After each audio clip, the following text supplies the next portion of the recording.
Log on, tune in, find out. Another good idea from Cambridge. CFT3, thank you very much. So let me thank the organizers, first of all, for the invitation to this very nice meeting. Now, this title may sound a little bizarre. Actually, it's really a talk about AdS4 CFT3, but part of what got us interested in this and started was the question of gravity localization. So I will try to spend part of this talk to explain to you the problem, and then the new results we had are really essentially results on AdS4 CFT3. Thanks. So now, oh, marvelous. So very, very briefly, you know, there is this well-known question: can there exist non-compact extra dimensions? It has been discussed over the years by many people, starting with a paper by Rubakov and Sapozhnikov in '83.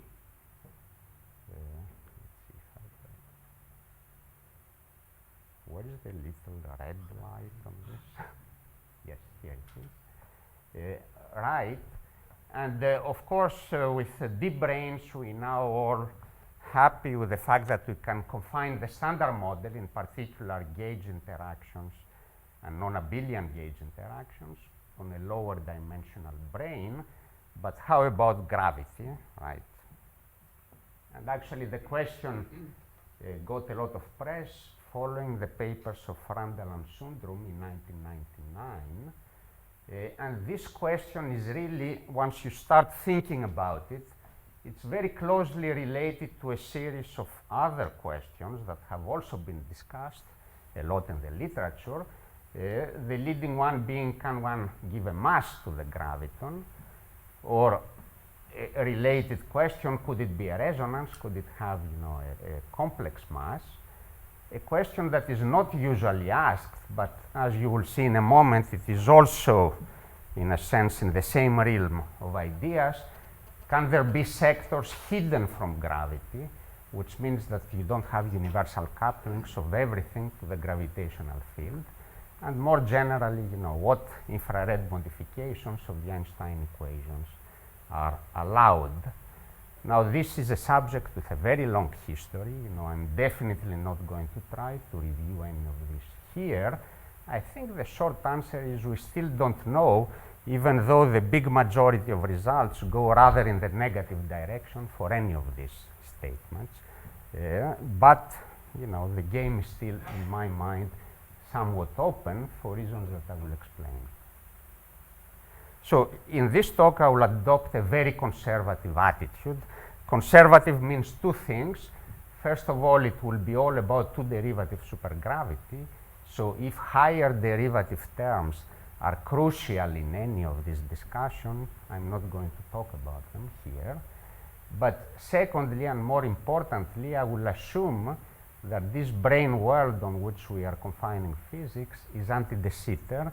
It can have an arbitrarily large radius, so it can be essentially flat, but still I want a small negative curvature, and this avoids various problems that plague these discussions. In particular, the so-called Van Damme-Veltman-Zakharov discontinuity, the related Weinstein problems, and problems of horizons that I will briefly review. So these are two assumptions I will make throughout. On the other hand, the key question is I want both supersymmetry and a string theory embedding. And in a sense, a lot of the people that have played this game, with whom some of them I discussed in Paris, seem to believe that it's crucial to have a UV completion to actually sensibly discuss these questions, because quantum corrections seem to completely mix scales in all the effective models that people have tried to write down. Yes?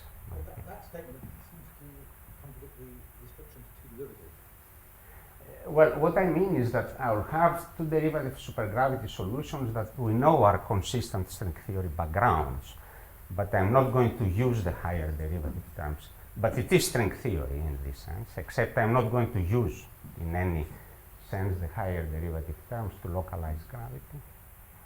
Okay, so in particular, this assumption, of course, tells us that this is not the real problem, but let's push on in the sense that anything you can do in infrared gravity is interesting, so let's try to see where this gets us.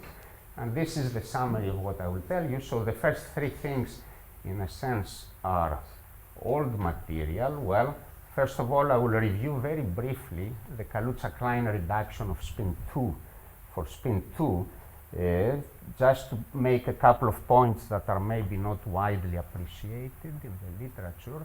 Then I will review this toy model that Karhan and Randall proposed right after the Randall-Sundrum papers as a way to regularize precisely the problems of horizons, and which in a sense is an intuitive guide for what one wants.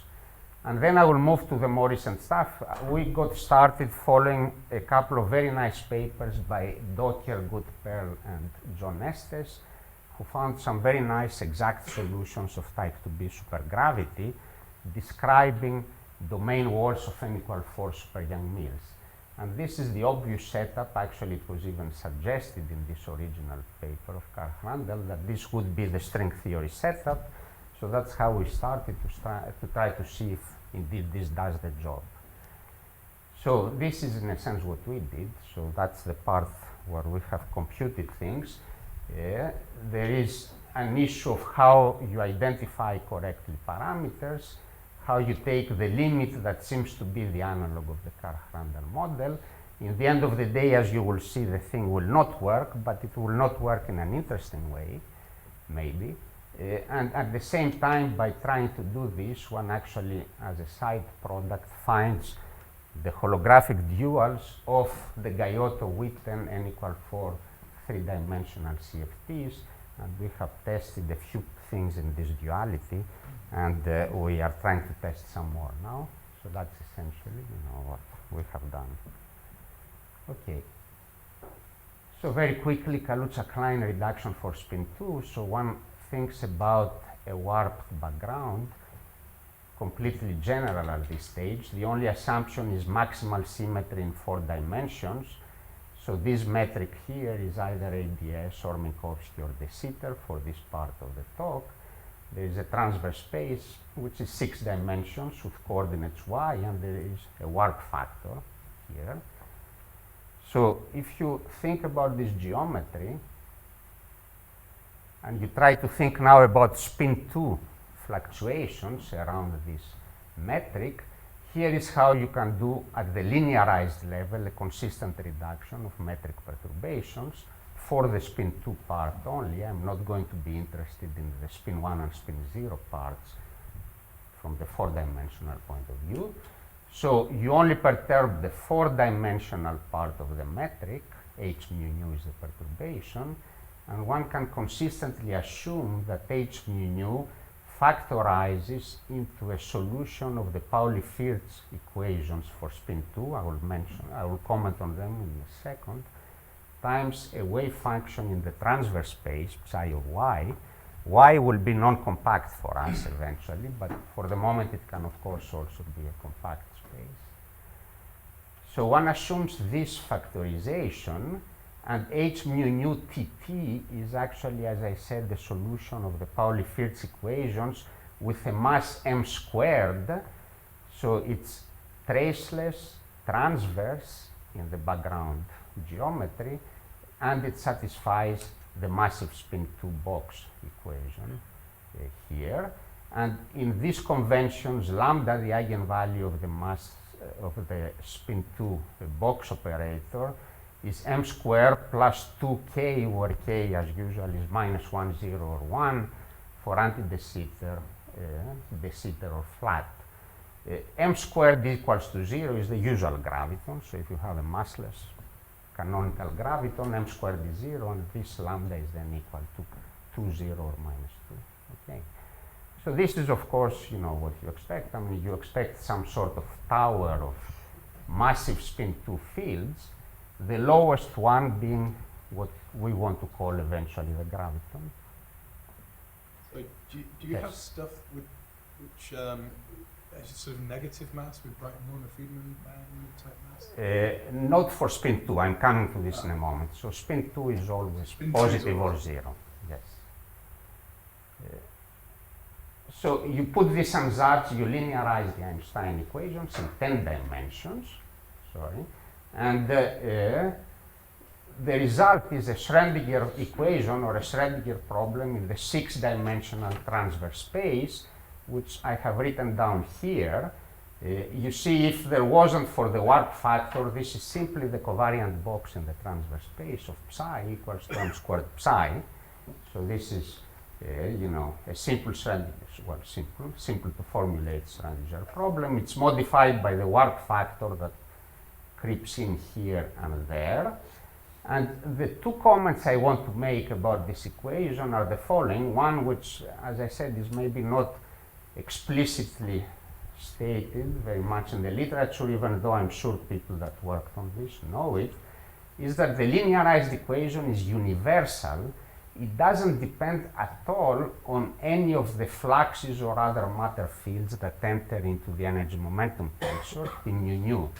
You see, when you linearize this equation, you have to worry about linearizing also T mu nu, and you may have thought that, you know, matter fields will enter into the final linearized equation. The result is they don't. I will just show you the argument in the next transparency. So the linearized equation is only dependent on geometry, and hence localization of spin 2 can only come from the geometric background, from the form of geometry. The only role of everything else, dilatons and forms and so on, is to just form the appropriate geometric background that could localize spin 2. Now, this is one part of a claim that's not valid if I add higher derivative terms, so that's only 2 derivative supergravity. Actually, the reason why this is so, here is the argument. The reason is that, first of all, because I'm only looking at the linearized equations, I can just truncate at quadratic order the matter Lagrangian, and you can show that there is no mixing between perturbations of all the other fields and perturbations of spin 2. This means that at quadratic order, I can set all other field perturbations to 0 in the matter Lagrangian, and then when I calculate the energy momentum tensor by deriving with respect to the metric, the second point is that because of maximal symmetry, L matter only depends on G mu nu, the 4-dimensional part, through the determinant of G mu nu, and this tells you immediately that T mu nu comes out in this particular combination in linearized order, the background G mu nu plus delta G mu nu times a partial trace of the energy momentum tensor. This you can re-express in terms of the Ricci curvature of the background, and that's how you get rid of all the other fields, and you arrive at this universal equation.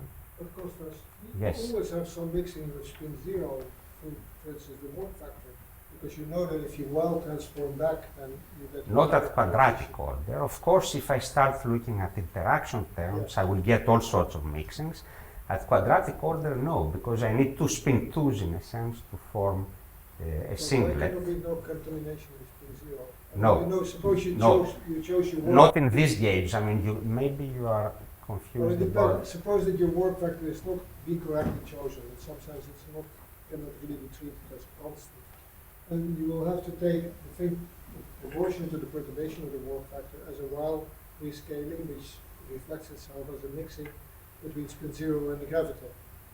Well, when you say it's not correctly chosen, you mean it doesn't solve the equations of motion? Or? Well, it solves the, well, you know, but you have treated it as a constant. The warp factor. No, the warp factor is some function which has solved the equations of motion. Now I can perturb it, I agree. But what I'm saying is that if you pick one warp factor perturbation and one spin 2 perturbation, not H mu nu You generic. insist on spin 2. Yes, because I'm it's just mixture of spin 2 absolutely. and spin No, 2. I'm only picking the spin 2 part of yes, yes, that's crucial. Okay, and therefore, okay, I claim this is the universal equation one has to think about. Now, let me come to David's question. So indeed, you can compute the wave function norm. You write down the 10-dimensional norm. You reduce, and again, you find what you might have expected, namely the integral over transverse space, psi squared. And there is again a warp factor lurking in here, which is precisely what is needed to render m squared Hermitian, because m squared is this differential operator that has e to the minus 2a in front. And actually, you can easily now check that psi m squared is the mass operator for spin 2, is equal to this, and hence it's non-negative, that's automatic. And actually, furthermore, it can be 0 if and only if psi 0 is constant. So this is the statement that massless 4-dimensional gravity necessarily means that the wave function in the transverse space is constant. Now, you know, this is psi 0 that comes with h mu nu. I factor outside the warp factor, so, you know, beware that in other field choices you may see a warp factor, but in this choice I made, you know, gravity can be massless only if it has a constant wave function over the transverse space. So this statement, you know, automatically implies the following things. If the transverse space is not compact, either of the following two things should happen. Either there is a continuum and then you have delta function normalization, or the 4-dimensional graviton is massive. Okay, either one or the other should be true. Actually, you may say, hold on a minute, this is very quick, because couldn't it happen that the volume is infinite, but this warp factor vanishes fast enough at infinity to make this finite? Okay. Well, this can happen indeed. However, and I'm not going to make the argument here because I want to proceed, when this happens, infinity is actually an apparent horizon that can be reached in finite proper time, and this is not a completely trivial statement. You have to use the weak energy condition, or equivalently the holographic C theorem, to show it. So in a sense, this happens only if what you call the infinity is an apparent horizon. Now, again, I can explain this after the talk if someone wants to see the argument.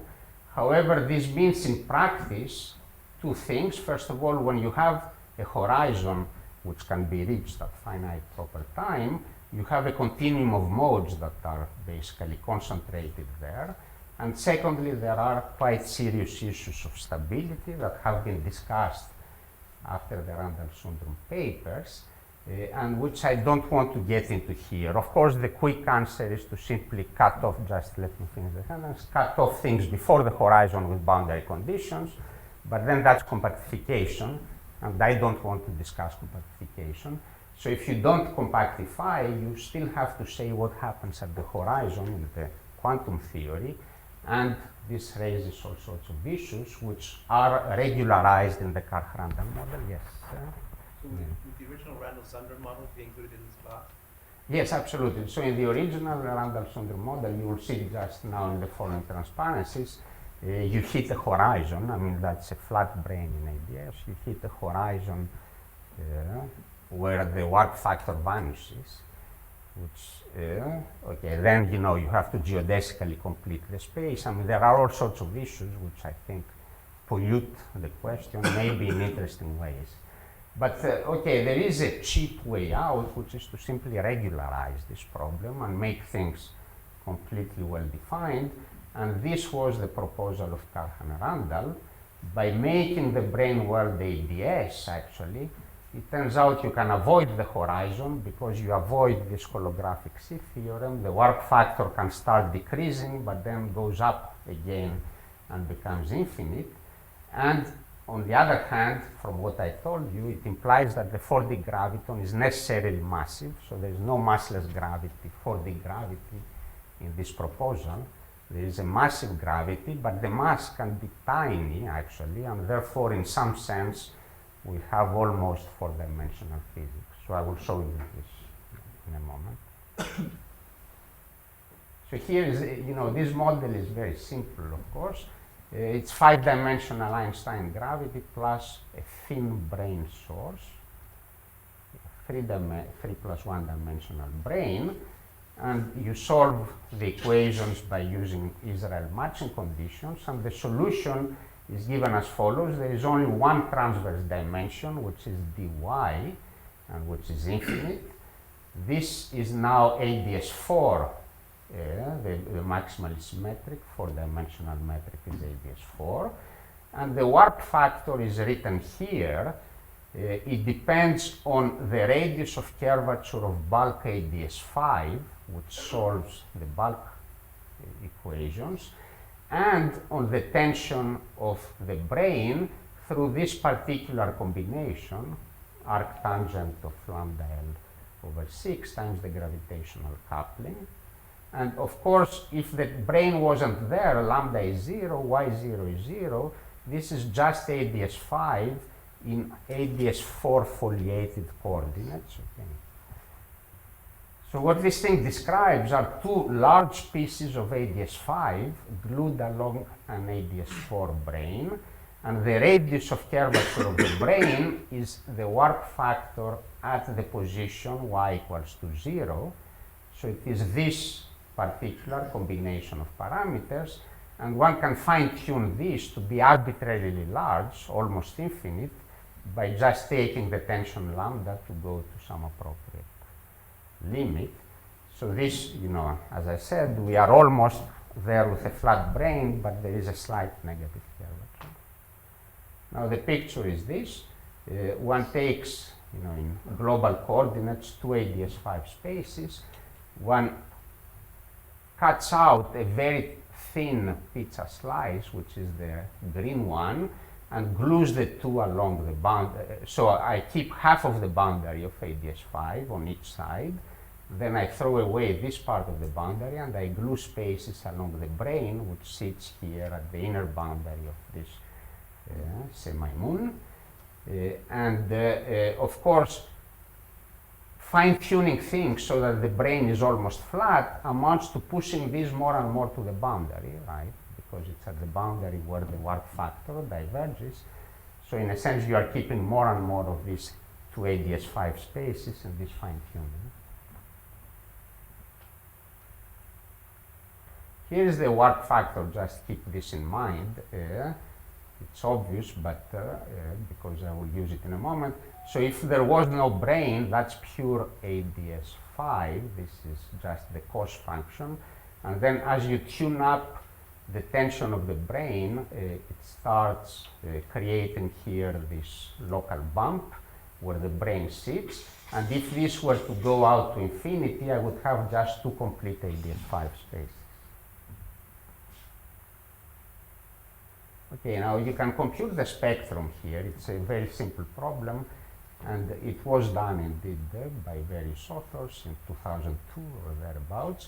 And here is essentially what you find. It's nothing very surprising, but again, it gives you the basic intuition. So first of all, since you have almost two complete AdS5 spaces, yes? So I just want to get some intuition for that diagram. I think of AdS as having like an attractive potential, right? So that as I go out to infinity, it's harder and harder to go away and then pull back in. I would have thought if I had a brane, then that would also be attractive in the sense that it's got stress energy, and then I would think, oh, I've got some stress energy, it's attractive. Yeah. And then it seems that that brane is repulsive. You know, this intuition is very dangerous at very low codimension. I know what you mean, but here that's codimension 1, and well. Okay, it's just rubbish, is what you said. That's the solution. Okay. But yeah, I mean, I see your point. But anyway, that's the solution. There's no doubt about it. And of course, the boundary of AdS5 is out here and out there. And here we create almost a new boundary at the position of the brane in this fine-tuned limit, except the boundary is cut off, the two boundaries, and they are joined. So what I was saying is that if you look at the spectrum, well, you find, of course, the AdS4 spin 2 spectrum sitting at the bottoms of these wells, This is simply decomposing the AdS5 representation of the graviton into an AdS4 components, and this gives you 2 towers of AdS5 modes whose masses are basically integer. Well, they are given by this formula, and goes from 0, 1, and so on. So they start at 4, m squared starts at 4 and goes higher up. But then there is one extra mode, and that's the one we need. It's actually a mode that does the following. It's not localized down here or down there. It's actually constant throughout this region. If it was constant everywhere, this would be 0 mass, right? However, it cannot be constant everywhere because it's not normalizable up here and up there. So it has to quickly go to 0 somewhere. And the favorable place to do so is at the bottom of this well, because that's where the mass operator was costing less. So somehow it's something that's constant throughout here, and then very quickly goes to 0 here and there. And there's only one quantum mode doing this. And the eigenvalue of the mass operator is arbitrarily tiny. You see, it's the ratio of the AdS5 to the AdS4 curvatures, which can be arbitrarily small. So this mass, is tiny, but it's still non-zero. And there is, of course, a gap from here to there. Now, so this is the spectrum here, that's the intuition. Now, this sort of setup does keep effective four-dimensional physics,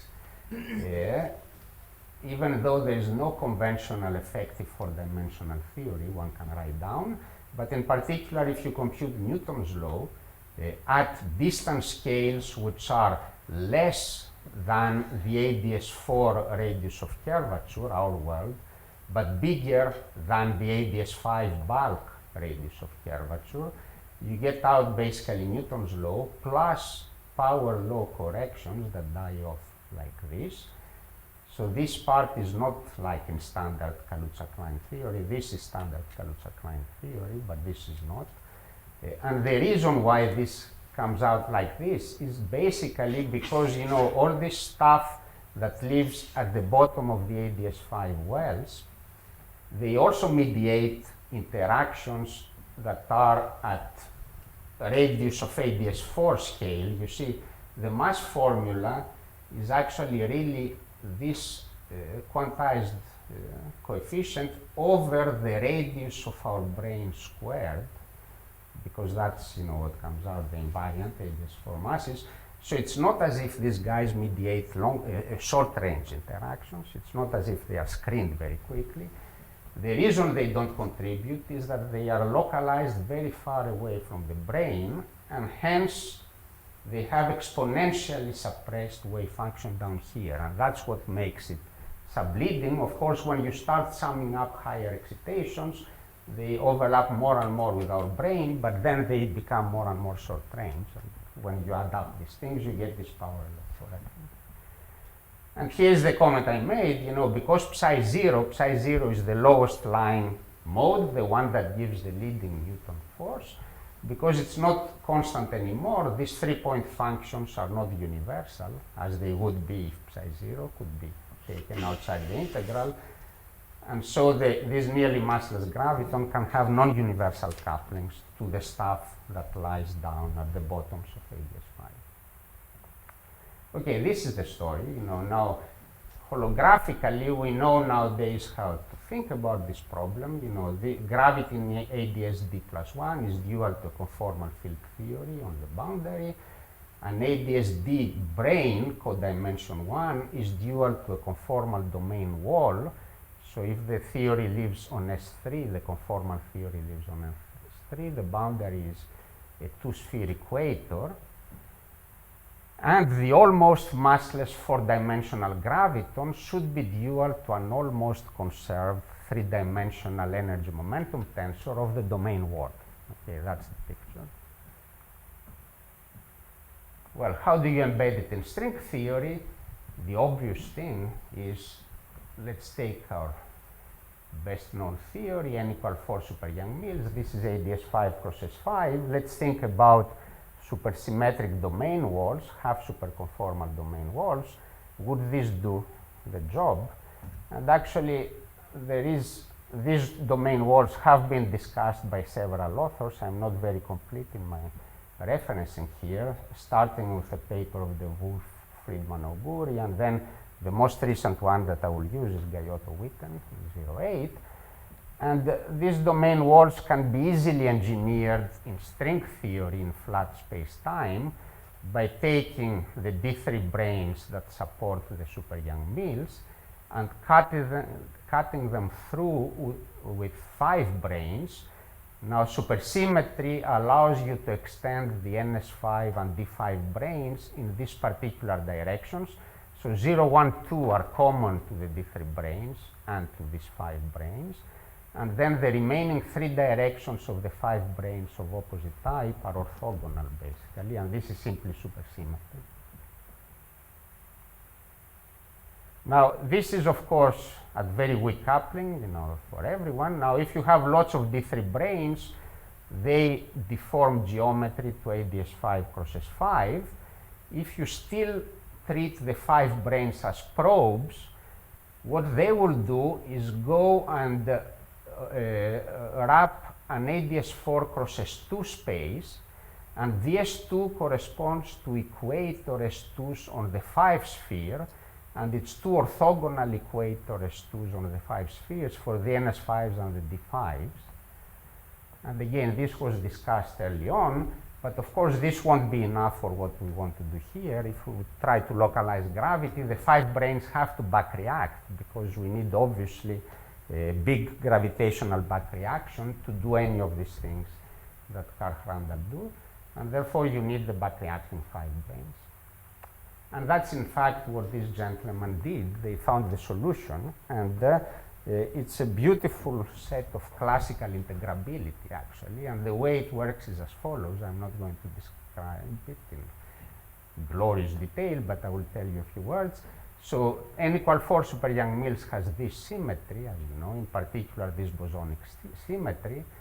The conformal wall breaks this to SO2,3, the conformal group in one lower dimension, and breaks also the R symmetry to SO4.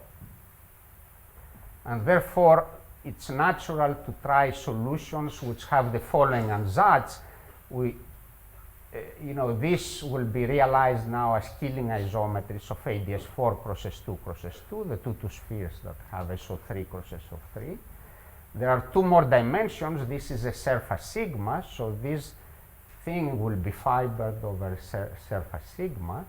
And there are also 3 form fields of both kinds and 5 form fields, and the dilaton and the axion in principle, which must have an ansatz consistent with this isometry. So essentially they only depend on the coordinates of sigma. Everything here depends only on the coordinates of sigma. And what they showed, and that's, as I said, a very nice piece of work, is that the general local solution of the type 2b Killing spinor equations can be formulated in terms of only 2 harmonic functions on sigma, H1, H2.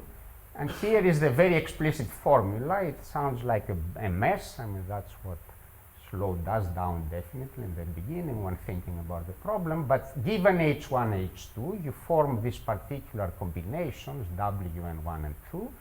And with those, you can form the warp factors of AdS4 and the 2 spheres, the metric of sigma, which is some Riemann surface, parameterized by Z and Z bar. The dilaton is here. And to write down the form fields, you need to also define the dual harmonic forms, H1 and H1 dual, H2 and H2 dual. And then in terms of the volume forms of these pseudospheres, here are the 3 forms and the 5 form. Again, very explicit expressions that depend both on H and on dual H. You can write them down and contemplate them. Okay. So this is the most general local form of the solutions of the Killing spinor equations in this problem. Now, of course, you are not done, because you still want to impose global consistency of the solution, and this amounts to constraining H1, H2, and sigma And this part of the story is not totally finished. Eric Docker and company started discussing parts of this problem. We found, for instance, a couple of solutions that they thought didn't exist. Also, they have one which we believe is singular. So that's maybe needs to be finished, completely cleaned up. But here I will concentrate on solutions which are definitely consistent. And indeed, what the UCLA people showed is that there are at least the following admissible brane singularities in the harmonic functions H1 and H2. So let me describe those. So sigma is some two-dimensional space with boundary, generically. Now, the boundary of sigma should not be the boundary of 10-dimensional geometry. So to achieve this, we need one of the two spheres to shrink to 0 size on the boundary, generically, so that this two sphere is simply polar coordinate decomposition of 3-dimensional locally flat space. Okay. So either we had two spheres, remember, one of them or the other should shrink to 0 with the appropriate rate at the boundary, so that these things here are interior points of the 10-dimensional geometry. But then there can be asymptotic regions at singularities, at insertions on this boundary, and there are three consistent ones in string theory, which corresponds essentially to thinking about the three types of branes we are considering, namely D3 branes. So when you approach here, you find asymptotically AdS5 crosses 5 in 10 dimensions. And here you find the D5 and the NS5 brane geometries in 10 dimensions. And the color code is that blue means that H1 is Neumann and H2 is Dirichlet. That's what you need to make these two spheres vanish. Whereas in the black side, the two are exchanged, H2 and H1 are exchanged. And actually, H1 and H2 exchange is really S-duality, so it will become mirror symmetry from the point of view of the field theory. Right. So you see the AdS5 crosses 5 asymptotic regions flip Dirichlet to Neumann, whereas the D5 and the NS5s preserve the same conditions on the two sides of the boundary. So locally, this kind of singularities are allowed. So what we'll consider is a specific set of such singularities, which is consistent. And as I said, it's not totally yet cleaned up. What kind, for instance, can you put more than two AdS5 crosses 5 asymptotic regions? John Estes, who is one of my collaborators in this, has found actually a loophole which says that you cannot, despite what was claimed in the original UCLA papers. On the other hand, we have found higher genus solutions also, but here I want to consider only this one. The one in which sigma is the infinite strip, with 4 or a little more in a moment singularities corresponding to two AdS5 crosses 5 regions. So these are now out at infinity in these coordinates. One stack of D5s and one stack of NS5s. And here are the harmonic functions. You can just check very explicitly that with these harmonic functions, which have logarithmic cut singularities at the positions of the 5 branes, and essential singularities in the AdS5 regions, you are satisfying all the boundary conditions on the one hand, and on the other hand, when you approach these points, you find exactly the geometries of these branes of string theory. Actually, you can check a little more the charges supported in this geometry, and for this you need to understand the non-contractible cycles. And here are the three types of non-contractible cycles. You can take an interval around one of these 5 brane insertions times the 2 sphere which vanishes at the boundaries. So this is topologically 3 sphere, and this can support D5 brane charge, or here it can support NS5 brane charge. Then you can take S3, this S3 times the other 2 sphere S2. This can support the 3 brane charge fused inside the 5 branes, which will be crucial in a moment. And finally, you can take this interval, There you have one sphere going to 0 here, the other sphere goes to 0 there, so this is an S5, and this supports the asymptotic D3 brane charge, this S5.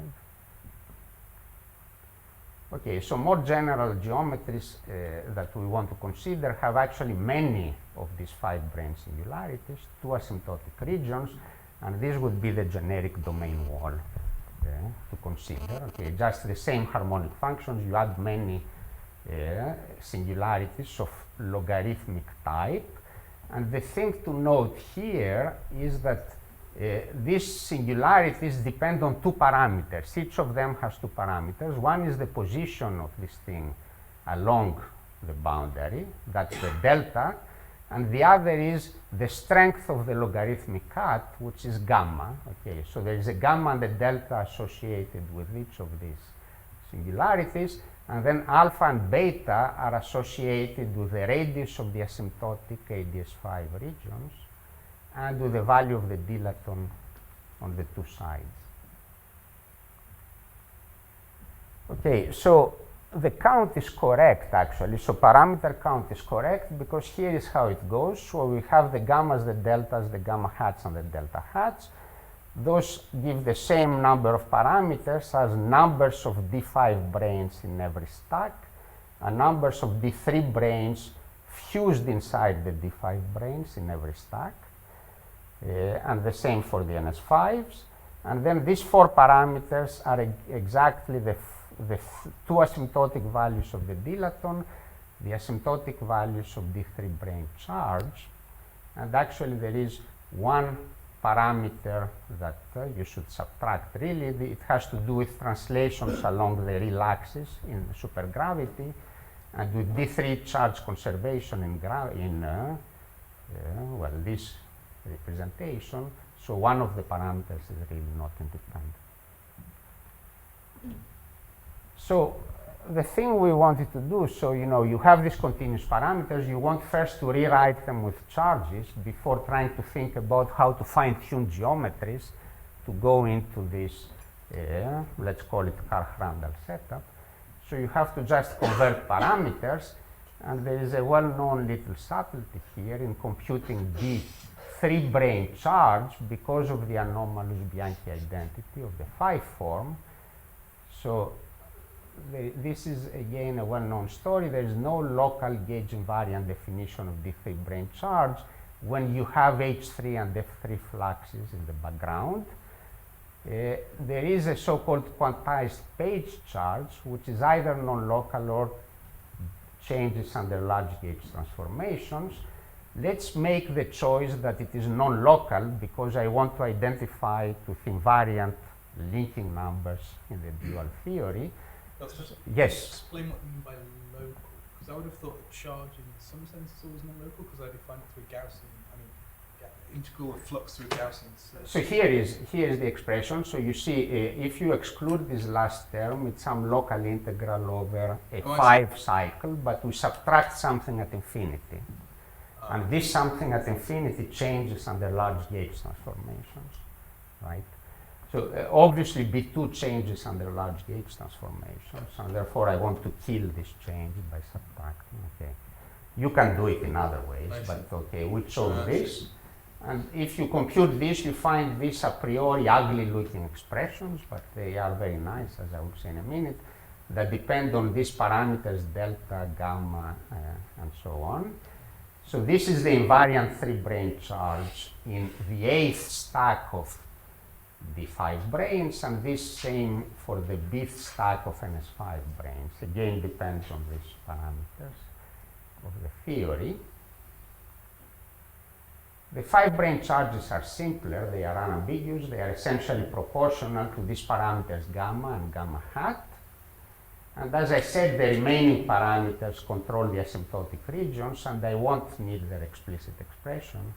I'm not going to write them down. Let me simply note that, as you might have expected, the asymptotic 3 brane charges are proportional to the radius of AdS5 asymptotically, right? And that these things vanish if you take alpha and alpha hat to 0.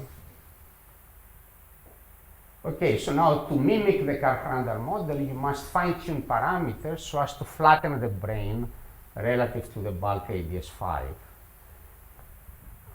Let me not tell you how you consider all possible situations. In the end of the day, the story is simply, as you might have expected, that, well, first of all, you need lots of 5 branes because you need a large back reaction. But furthermore, you need both NS5s and D5s. If you put only one of the two, the dilaton has a tendency to run away to either 0 or infinity because that's what's favored near an NS5 or a D5. So in a sense, by the attractor mechanism to stabilize the dilaton, you need both charges large, and both of them larger than the D3 brane charge. And in a sense, what this tells you is that there is much more in the domain wall than in the bulk. Now, in this limit, actually what happens to the geometry is the following. It looks almost like Karp-Randall, except that the extra dimensions also decompactify. Here you see the direction of the real axis of sigma, but the spheres also decompactify, and hence the geometry essentially is this. This is what is described by this geometry. There is a very large, nearly flat 10-dimensional region here, which is AdS4 times a compact surface, I will describe it in a moment, of arbitrarily large radius L. And the whole story terminates in very narrow AdS5 process 5 throats, whose radius is much, much smaller than the radius of this region.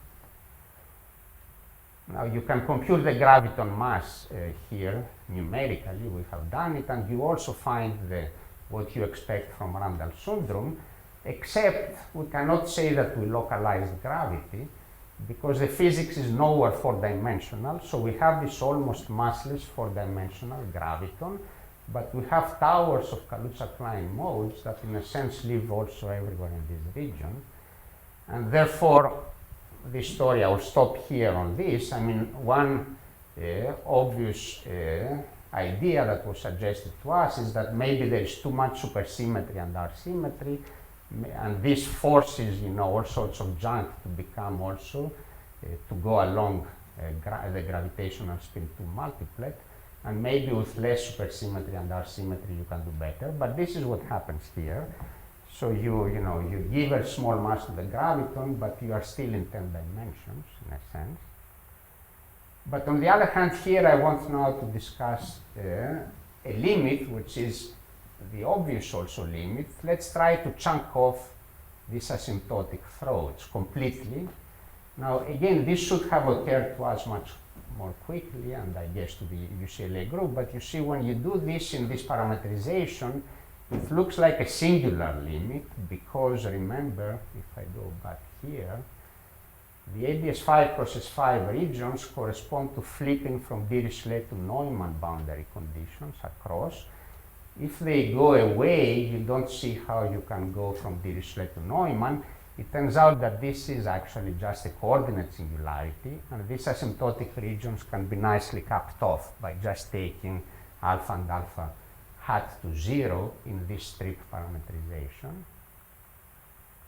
And this comment was made by us and by an Israeli group. They actually tried to cut off only one of the two throats and describe half spaces, but when you cut off one throat, you can cut off both and have a real AdS4 plus K6 compactification.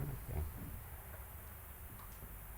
So if you cut off these throats, you find some compact surface, which is a 2-sphere times 2-sphere fibration over sigma. All the parameters now are quantized, so there are no n equal 4 moduli anymore. There could be n equal 2 moduli. We haven't gotten to the end of this calculation. And the dual CFTs should be now, as I will argue in the last part of the talk, the infrared fixed points conjectured by Gaiotto and Witten to arise as limits, strong coupling limits of linear quiver gauge theories. So here are these theories. Here is what these theories are. They are basically theories living on D3 branes that are suspended between stacks of NS5s and D5s. Okay, here is the configuration. They have a name. They are called T rho rho hat of SUN. N is the number of D3 branes. Rho and rho hat are two partitions of N that tell you how the D3 branes end on the NS5s and on the D5s. So for instance, in this example, rho is 2, 2, 1, 1, and rho hat is 3, 2, 1. These theories are, of course, three-dimensional gauge theories because the D3 branes have finite extent here. So remember, the domain wall was continuing off. The D3 branes, some of them were continuing off here and there. We have chunked them off, and that's now a three-dimensional theory. Now, the important information here are the so-called linking numbers. The linking numbers are exactly these numbers of boxes in the partition. Now, a partition can also be described by a Young diagram. So these numbers are numbers of boxes in a Young diagram of n total number of boxes. And these guys are actually the invariant charges that we'll see in a minute. Now, this is, in a sense, a place where you can easily describe the data of the theory, but actually you cannot easily read off the gauge theory. To read off the gauge theory, you start moving NS5s past D5s using the Hanani-Witten rules until, for instance, the D5s are not attached anymore to any D3, so until they just intersect the D3s. And from here, you can read off the gauge theory data because there is a gauge group for every stack of D3s suspended between NS5s. There are hypermultiplets at the intersection, which are in the fundamental representations of the gauge group. And there are hypermultiplets, one that goes from one gauge group to the next one in the linear chain. So these are these linear quiver gauge theories. And the invariant linking numbers have now to be reformulated to take into account the Hanani-Witten rule and brane creation. It's the net number of D3 branes ending on a 5 brane from the left, for instance, that's for D5, plus the number of NS5 branes to its right. But that's still invariant. Yeah. And so the quiver gauge theories have this form. They have gauge groups UN1, UN2, UN3. These are the fundamental hypermultiplets, and these are the fundamental multiplets. Sorry, these are the fundamental multiplets, and these are the bifundamental hypermultiplets. Here are the gauge groups. There is a manifest global symmetry that rotates, a flavor symmetry that rotates the hypermultiplets. And there is a second hidden global symmetry, which can only be seen in the magnetic picture, which rotates the magnetic hypermultiplets when you exchange NS5s and D5s, but this is completely hidden in the electric picture.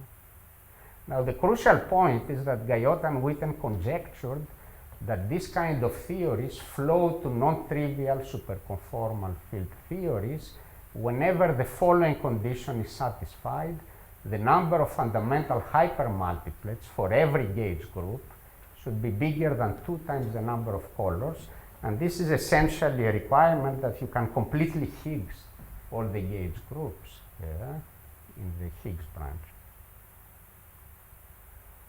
These conditions can be rewritten. I'm not going to show you exactly how, but they can be rewritten as a very nice ordering constraint on the Young tableaus, rho and rho hat, that describe the partition. The constraint is that rho transpose bigger than rho hat, where transpose means that you exchange columns and rows of the Young tableau. And this partial ordering means that the number of boxes on the left is bigger than the number of boxes on the right for the first row, for the first 2 rows, for the first 3 rows, and so on. And actually, these conditions have a mathematical history. In particular, they were found by Kronheimer and Nakajima. They are exactly the same as when you try to solve NUMS equations with boundary conditions that correspond to these 2 partitions. Okay, that's not a coincidence. The 2 problems are related. Okay, so what we did is we took our supergravity solution and we computed these partitions using these invariant charges. You can calculate the linking numbers, Then with the linking numbers, you can write down the partitions. They are of this form, where the numbers of times a given linking number appears in the partition is simply the numbers of 5 branes. And the linking numbers are basically the ratio of the total number of these 3 branes over the number of 5 branes in any given stack. And this is given by these functions here. And actually, it's not totally obvious. It takes a couple of 3 pages in our paper, but you can show that the Young tableau inequalities follow automatically from these conditions, using only the fact that arctangent lies between 0 and 1. So this, in a sense, is a nice independent check of this conjectured flow. Indeed, the supergravity solutions know exactly about these constraints of the Young tableaus. You can also see the flavor symmetries realized. As you expect, these are global symmetries on the boundary. They should be gauge theories in the bulk, and they are exactly the gauge theories that live on the 5 branes, as you expect. And we are in the process of trying to do the third check, which is compute free energies on the 3 sphere. This can be calculated by localization on the gauge theory side, and this was done by Sara and Benvenuti, and also by Tachikawa, Masahito Yamazaki, and Nishioka. And we have managed to match some cases with Masahito also, who is working with us on this, but we still don't understand them all. Part of the difficulty here is to take large N limits in the field theory calculation. You know, you have some very explicit answer in terms of all this quiver data, but then you need to take a large N limit, and you also need to understand if there is something like a 't Hooft coupling expansion, which we are not understanding yet in comparing with supergravity. So this is work in progress. And I'm finishing with one last remark. What happens when these Young tableau inequalities are almost saturated? So when at some point, you know, rho hat, one of these number of boxes becomes equal on the left and the right. Well, what happens there, you can check, is that that's the same as severing one or more links of the quiver theory. Namely, in one of the gauge groups of the quiver theory, you take the rank to 0. Actually. On the supergravity side, this amounts to factorizing the 5 brane singularities on the strip. And here is the picture, in a sense. Here are all these 5 brane singularities on the boundaries of this strip. If you factorize the strip like that, so you take these guys to infinity, so what you create, you see, is a geometry that looks exactly, well, looks like a string theory wormhole, actually. So it has 2 very large, nearly flat regions of AdS5 cross K6 type, but they are joined by a very narrow AdS5 cross S5 throat. And we know that in gauge theory, this means that there is a weak rank gauge group joining 2 independent linear quivers. So in a sense, I don't know if this can help to make some progress on the other question of massive gravity that has been a lot discussed also. Can you have 2 graviton theories with some mixing that is very weak? That's what happens here. But again, we don't have, unfortunately, some effective field theory, description of it to compare to what people have done.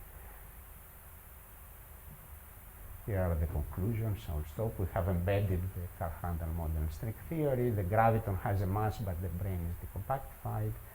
There are these AdS4 CFT3 n = 4 dualities and some non-trivial checks. And the narrow throats in gravity seem to correspond to weak links of quiver gauge theory, so this might be a way to go forward. Here are some of the things we are doing now. Well, other than free energies, we have found also circular quivers, and we try to do some massive gravity calculations. Thank you very much.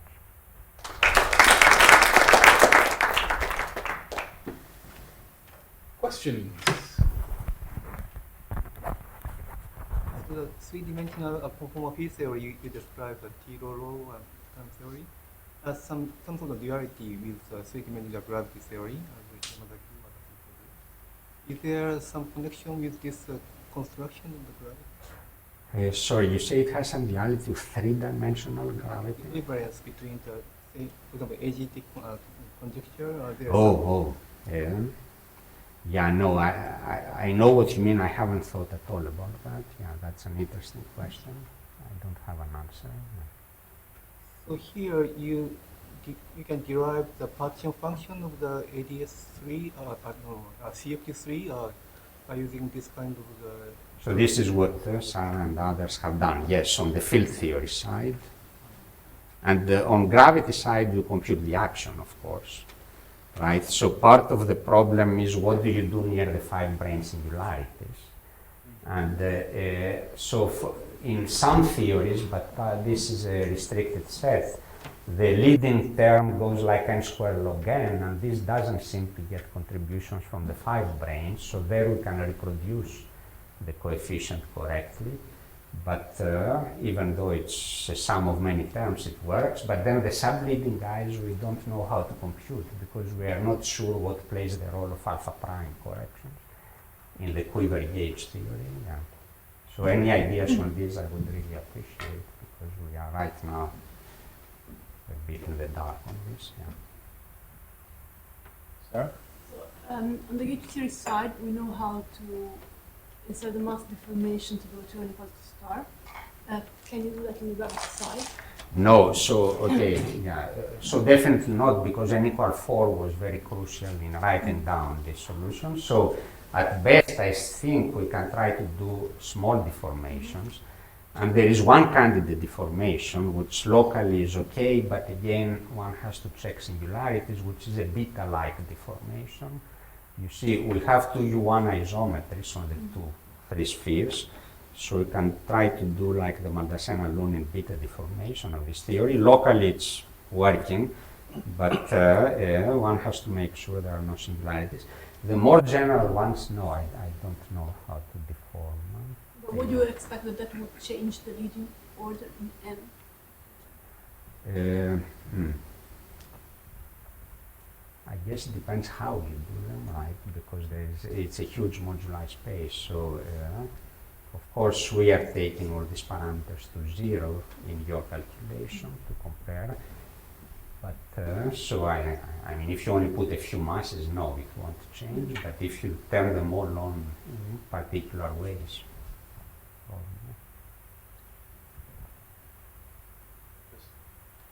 One, I guess, comment and question. So, title of the workshop is M theory. So then I want to then do this not for AdS4. I would want to do it for AdS7, which I guess has got AdS3 submanifolds corresponding to M2s inside. okay. I mean, that would be equivalent, I guess, to what you've got here. So have the UCLA group got an M theory type solution? No. Yeah, I mean, indeed, you can find AdS4 cross stuff from M theory. As far as I know, with this much supersymmetry, the explicit solutions you can write down are basically orbifolds of the 7 sphere. So you start with AdS4 cross S7, then you treat one cycle as the M theory cycle, and you do, yeah. And but again, the relation of these solutions is not known. Yeah, that's another nice open question. Because I mean, here you've got this nice gravity dual to branes ending on branes. It's really nice. And Right. somehow we expect M2s ending on M5s. Right. And we know. This is why I say you Yeah, expect an AdS3 sub. I mean, because that's known to be related to when you get M2 and M5. But then and we have the equivalent of with AM equation. We've got Basu-Harvey equation, which then should have something. I mean, it'd be interesting to look at the Basu-Harvey equation as partitions in terms of constraints you have there. And But to go to M theory from here, so you will need to identify a circle to do a tick guide. or it might be better to start from scratch. I mean, how they constructed that stuff. And then See, so the it's- nice thing with these solutions, well, yeah, of course, is that you don't smear, right? Yeah, It's yeah, all exactly. local sources. That's But what. this, That's why. the counterpart is that the dualities are much nastier, but maybe, yeah, maybe it's Well, doable. I mean, how did they construct these things? I mean, they just did some ansatz and then brute So force. the ansatz tells you that you have only, you know, two non-trivial coordinates, right, on sigma. But then the fact that the Killing spinor equations they are actually some integrable classical equation that is a variant of the Sims-Gordon equation.